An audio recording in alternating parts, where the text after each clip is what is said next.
بسم الله الرحمن الرحيم. سبحان الذي أسرى بعبده ليلا من المسجد الحرام إلى المسجد الأقصى الذي باركنا حوله لنريه من آياتنا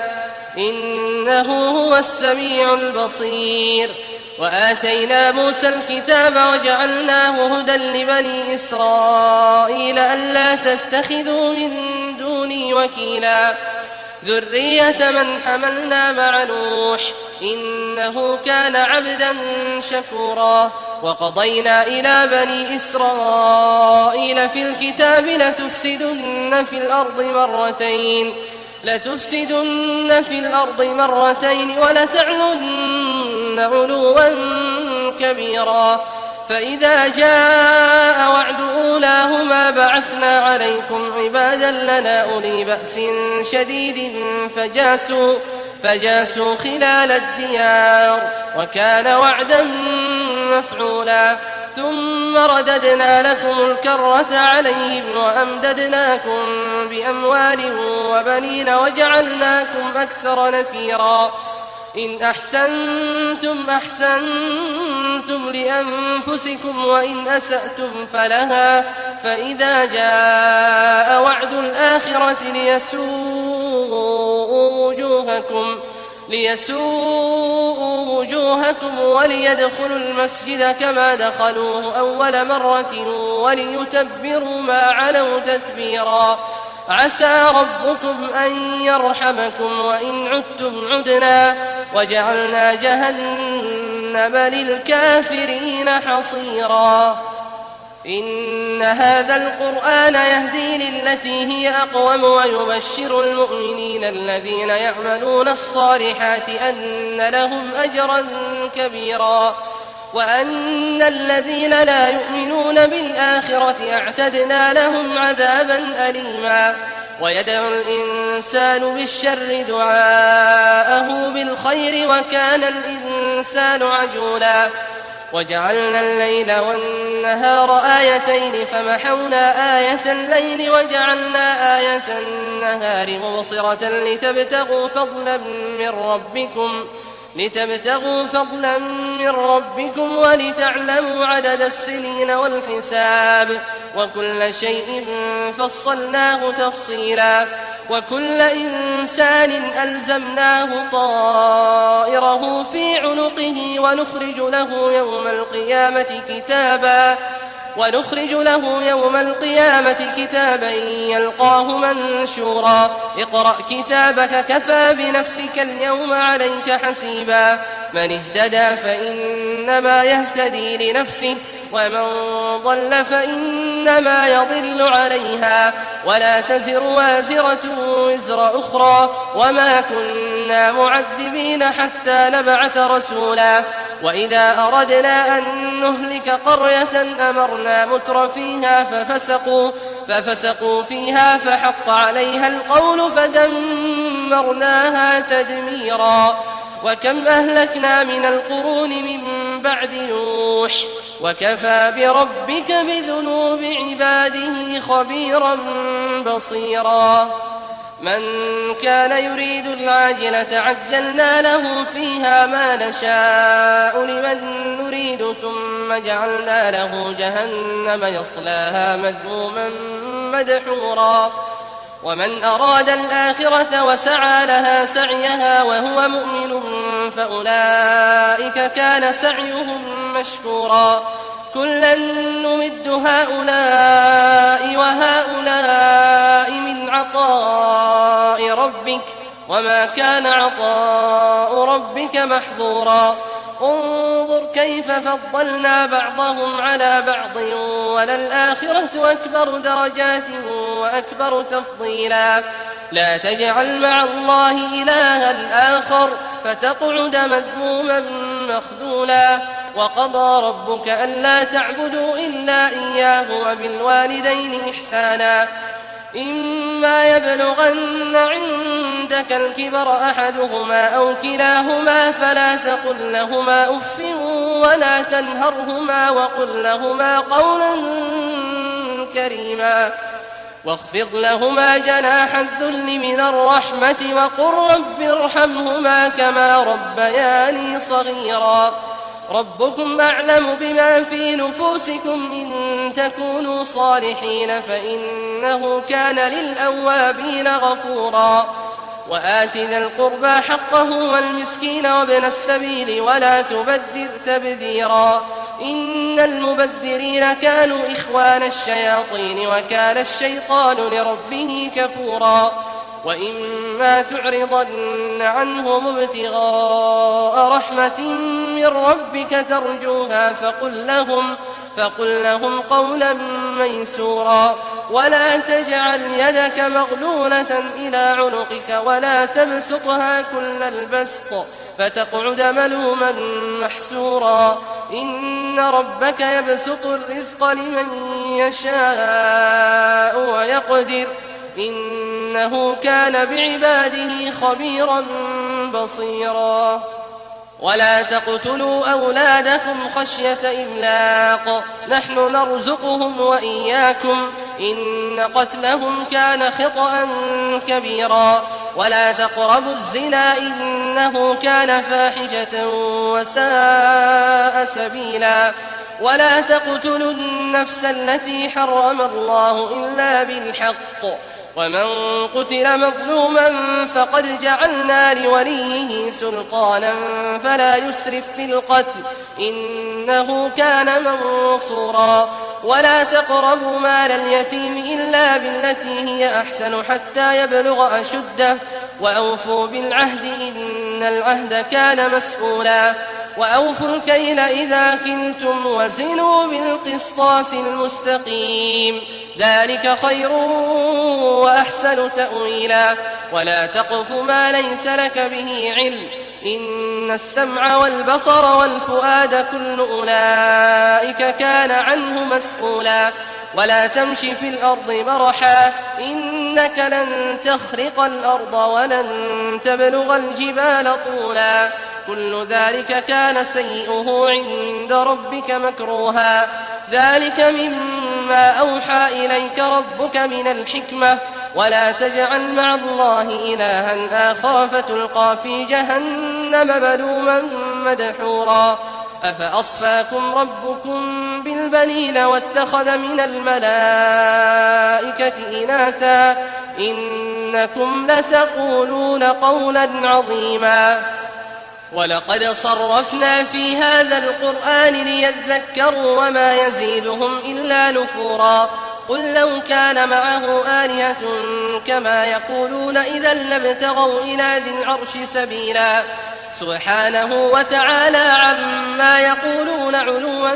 كبيرا تسبح له السماوات السبع والأرض ومن فيهن وإن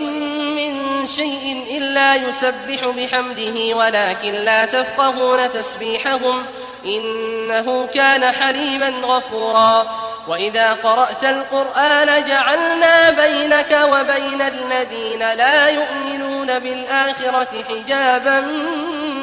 مستورا وجعلنا على قلوبهم أكنة أن يفقهوه وفي آذانهم وقرا وإذا ذكرت ربك في القرآن وحده ولوا على أدبارهم نفورا نحن أعلم بما يستمعون به إذ يستمعون إليك وإذ هم نجوى إذ يقول الظالمون إن تتبعون إلا رجلا مسحورا انظر كيف ضربوا لك الأمثال فضلوا فلا يستطيعون سبيلا وقالوا أئذا كنا عظاما ورفاتا أئنا لمبعوثون خلقا جديدا قل كونوا حجارة أو حديدا أو خلقا مما يكبر في صدوركم فسيقولون من يعيدنا قل الذي فطركم أول مرة فسينغضون إليك رؤوسهم ويقولون متاه قل عسى أن يكون قريبا يوم يدعوكم فتستجيبون بحمده وتظنون إن لبثتم إلا قليلا وقل لعبادي يقولوا التي هي أحسن إن الشيطان ينزغ بينهم إن الشيطان كان للإنسان عدوا مبينا ربكم أعلم بكم إن يشأ يرحمكم أو إن يشأ يعذبكم وما أرسلناك عليهم وكيلا وربك أعلم بمن في السماوات والأرض ولقد فضلنا بعض النبيين على بعض وآتينا داود زبورا قل ادعوا الذين زعمتم من دونه فلا يملكون كشف الضر عنكم ولا تحويلا أولئك الذين يدعون يبتغون إلى ربهم الوسيلة أيهم أقرب ويرجون رحمته ويخافون عذابه إن عذاب ربك كان محذورا وإن من قرية إلا نحن مهلكوها قبل يوم القيامة أو معذبوها عذابا شديدا كان ذلك في الكتاب مسطورا وما منعنا أن نرسل بالآيات إلا أن كذب بها الأولون وآتينا ثمود الناقة مبصرة فظلموا بها وما نرسل بالآيات إلا تخويفا وإذ قلنا لك إن ربك أحاط بالناس وما جعلنا الرؤيا التي أريناك إلا فتنة للناس والشجرة الملعونة في القرآن ونخوفهم فما يزيدهم إلا طغيانا كبيرا وإذ قلنا للملائكة اسجدوا لآدم فسجدوا إلا إبليس قال أأسجد لمن خلقت طينا قال أرأيتك هذا الذي كرمت علي لئن أخرتني إلى يوم القيامة لأحتنكن ذريته إلا قليلا قال اذهب فمن تبعك منهم فإن جهنم جزاؤكم جزاء موفورا واستفزز من استطعت منهم بصوتك وأجلب عليهم بخيرك ورجلك وشاركهم في الأموال والأولاد وعدهم وما يعدهم الشيطان إلا غرورا إن عبادي ليس لك عليهم سلطان وكفى بربك وكيلا ربكم الذي يزجي لكم الفلك في البحر لتبتغوا من فضله إنه كان بكم رحيما وإذا مسكم الضر في البحر ضل من تدعون إلا إياه فلما نجاكم إلى البر أعرضتم وكان الإنسان كفورا أفأمنتم أن يخسف بكم جانب البر أو يرسل عليكم حاصبا ثم لا تجدوا لكم وكيلا أم أمنتم أن يعيدكم فيه تارة أخرى فيرسل عليكم قاصفا من الريح فيغرقكم بما كفرتم ثم لا تجدوا لكم علينا به تبيعا ولقد كرمنا بني آدم وحملناهم في البر والبحر ورزقناهم من الطيبات وفضلناهم على كثير ممن خلقنا تفضيلا يوم ندعو كل أناس بإمامهم فمن أوتي كتابه بيمينه فأولئك يقرؤون كتابهم ولا يظلمون فتيلا ومن كان في هذه أعمى فهو في الآخرة أعمى وأضل سبيلا وإن كادوا ليفتنونك عن الذي أوحينا إليك لتفتري علينا غيره وإذا لاتخذوك خليلا ولولا أن ثبتناك لقد كدت تركن إليهم شيئا قليلا إذا لأذقناك ضعف الحياة وضعف الممات ثم لا تجد لك علينا نصيرا وإن كادوا ليستفزونك من الأرض ليخرجوك منها وإذا لا يلبثون خلافك إلا قليلا سنة من قد أرسلنا قبلك من رسلنا ولا تجد لسنتنا تحويلا أقم الصلاة لدلوك الشمس إلى غسق الليل وقرآن الفجر إن قرآن الفجر كان مشهودا ومن الليل فتهجد به نافلة لك عسى أن يبعثك ربك مقاما محمودا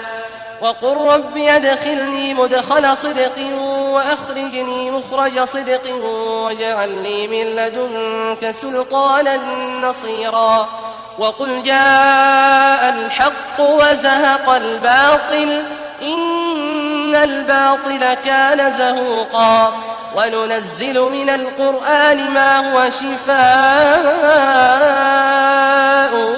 ورحمة للمؤمنين وننزل من القرآن ما هو شفاء ورحمة للمؤمنين ولا يزيد الظالمين إلا خسارا وإذا أنعمنا على الإنسان أعرض ونأى بجانبه وإذا مسه الشر كان يئوسا قل كل يعمل على شاكلته فربكم أعلم بمن هو أهدى سبيلا ويسألونك عن الروح قل الروح من أمر ربي وما أوتيتم من العلم إلا قليلا ولئن شئنا لنذهبن بالذي أوحينا إليك ثم لا تجد لك به علينا وكيلا إلا رحمة من ربك إن فضله كان عليك كبيرا قل لئن اجتمعت الإنس والجن على أن يأتوا بمثل هذا القرآن لا يأتون بمثله ولو كان بعضهم لبعض ظهيرا ولقد صرفنا للناس في هذا القرآن من كل مثل فأبى أكثر الناس إلا كفورا وقالوا لن نؤمن لك حتى تفجر لنا من الأرض ينبوعا أو تكون لك جنة من نخيل وعنب فتفجر الأنهار خلالها تفجيرا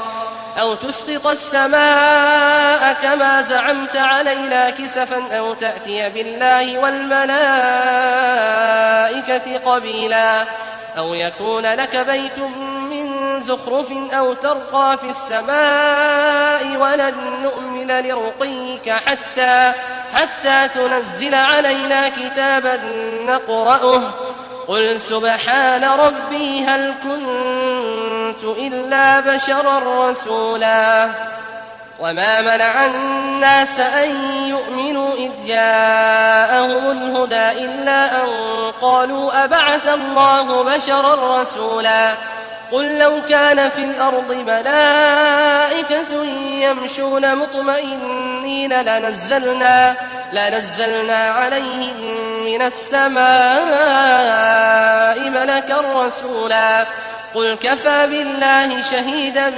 بيني وبينكم إنه كان بعباده خبيرا بصيرا ومن يهد الله فهو المهتد ومن يضلل فلن تجد لهم أولياء من دونه ونحشرهم يوم القيامة على وجوههم عميا وبكما وصما مأواهم جهنم كلما خبت زدناهم سعيرا ذلك جزاؤهم بأنهم كفروا بآياتنا وقالوا أئذا كنا عظاما ورفاتا أئنا لمبعوثون خلقا جديدا أولم يروا أن الله الذي خلق السماوات والأرض قادر على أن يخلق مثلهم وجعل لهم أجلا لا ريب فيه فأبى الظالمون إلا كفورا قل لو أنتم تملكون خزائن رحمة ربي إذا لأمسكتم خشية الإنفاق وكان الإنسان قتورا ولقد آتينا موسى 9 آيات بينات فاسأل بني إسرائيل